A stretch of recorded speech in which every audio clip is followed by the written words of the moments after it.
Kepolisian masih terus mendalami, saudara, terkait dugaan adanya penembakan yang dialami oleh Habib Bahar bin Smith. Dari laporan wartawan lapangan kami, tadi disampaikan bahwa kepolisian sejauh ini menuturkan bahwa sudah melakukan olah tempat kejadian perkara di lokasi penembakan yang dialami oleh Habib Bahar bin Smith, yakni di kawasan Kemang, Bogor, Jawa Barat. Namun dari hasil keterangan kepolisian, yang pertama yang bisa kami sampaikan adalah kepolisian menyebut bahwa dalam insiden penembakan yang diduga terjadi pada 12 Mei 2023 malam ini, tidak ada saksi lain selain Habib Bahar bin Smith yang bisa memberikan keterangan. Lantaran hal tersebutlah, kepolisian masih terus mencoba mendalami saksi atau mengorek keterangan dari saksi lain yang kemungkinan melihat insiden penembakan yang dialami oleh Habib Bahar bin Smith. Kemudian dari hasil olah tempat kejadian perkara yang dilakukan oleh pihak kepolisian, kepolisian juga tidak menemukan adanya proyektil peluru yang diduga menjadi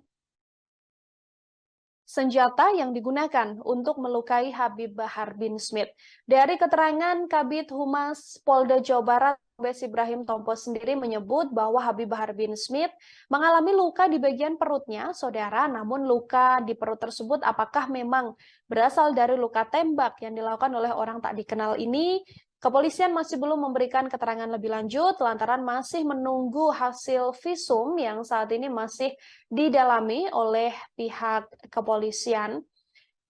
Dari keterangan yang didapatkan oleh pihak kepolisian, bukti yang diserahkan oleh Habib Bahar bin Smith ini adalah sebuah sorban dan juga baju yang ada bercak darah.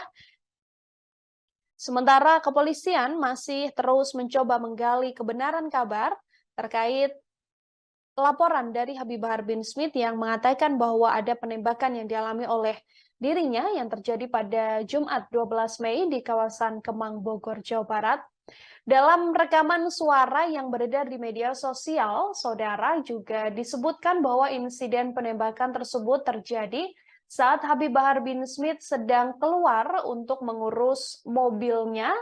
di kawasan Kemang, Bogor, Jawa Barat, dan saat itu Habib Bahar bin Smith menyebutkan bahwa dari rekaman suara yang bisa kami kutip ini menuturkan bahwa kala itu ada 2 orang yang mengendarai sepeda motor yang sudah sejak lama membuntuti Habib Bahar bin Smith, yang mana diduga 2 sosok itulah yang melakukan penembakan terhadap penceramah kontroversial ini.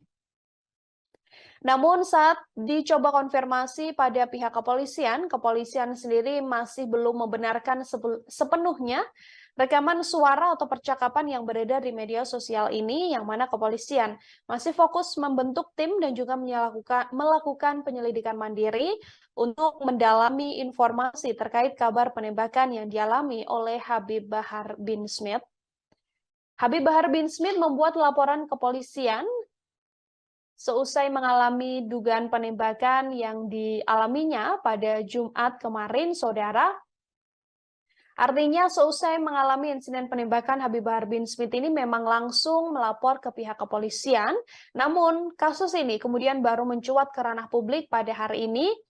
dan kepolisian masih bekerja untuk mendalami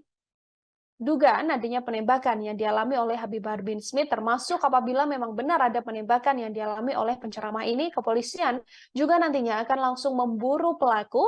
seusai adanya informasi-informasi lebih lanjut terkait kabar penembakan ini.